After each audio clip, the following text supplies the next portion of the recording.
All right, some of you guys are starting to catch on, and you're getting into the way I want you to start thinking and the way we need to be thinking.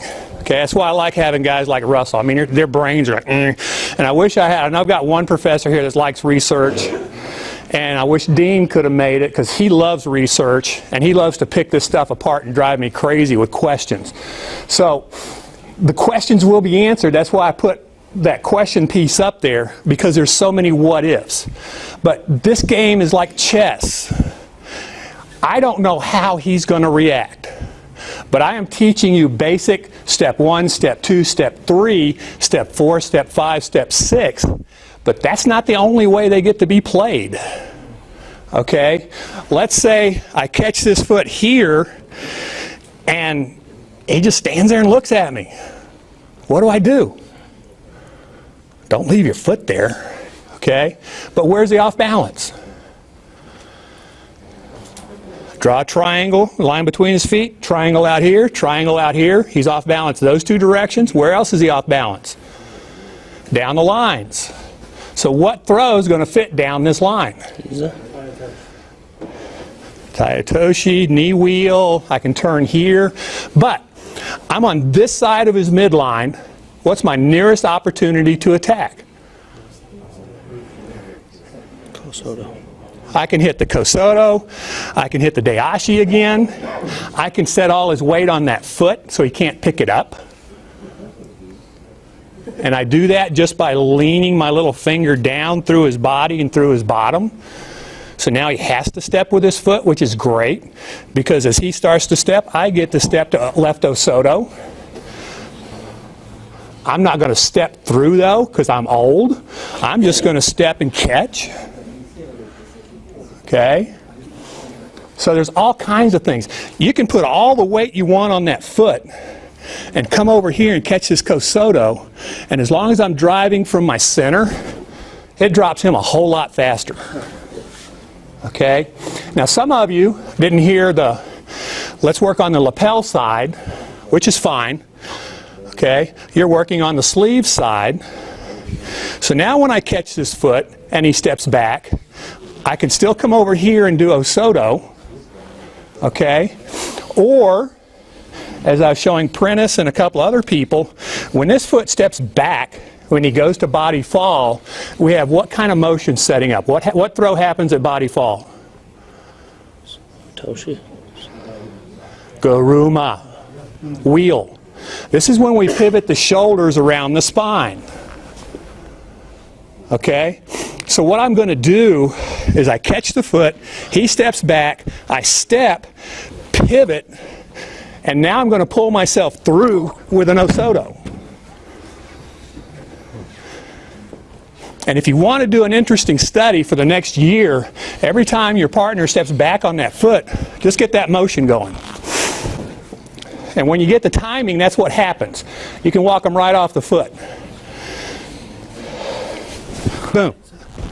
There's the Osoto. Okay? So we're connecting dots. Now, am I reaching? No. I'm pulling myself into position. Use your hands to move your feet.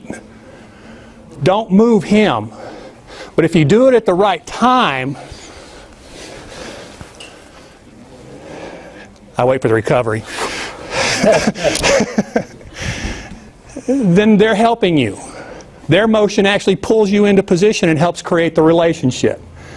Now, if you're being defensive and fighting all the time, you can't learn these motions, and your brain can't absorb the movement of uke. First time I worked with some guys, and I asked them to get me off balance, just pull me off balance somewhere. And I really get light with them. They don't know what to do with this.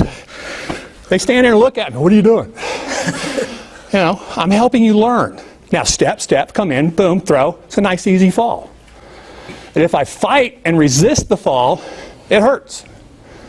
So I'm trying to get you guys to understand, let's move slow, work these things, and move through. Okay, so the Osoto is really, really nice from there. The next thing that happens is I catch here, he pulls his foot back, I step, I go to reach for the Osoto, and he steps back. His body movement's going where? over there. My tendency is I come to here for a pansui because I throw straight down this line. Europeans, Can we do that 180? yeah. Europeans, they're going to come across here and take your head off and step through with a hip throw. Okay? If you're a tsurikomi guy, I'm going to catch here, come through, and hit my tsurikomi going down that line. Because sometimes I'll play just off the sleeves, or I can hit sode tsuri coming down that line. But now we see, boom, here, touch, step. Oh, he stepped again. Tayatoshi's right there. And it's all based on his movement and his reaction. So now, are you a Taio guy? Are you a hip throw guy? Are you a pon person?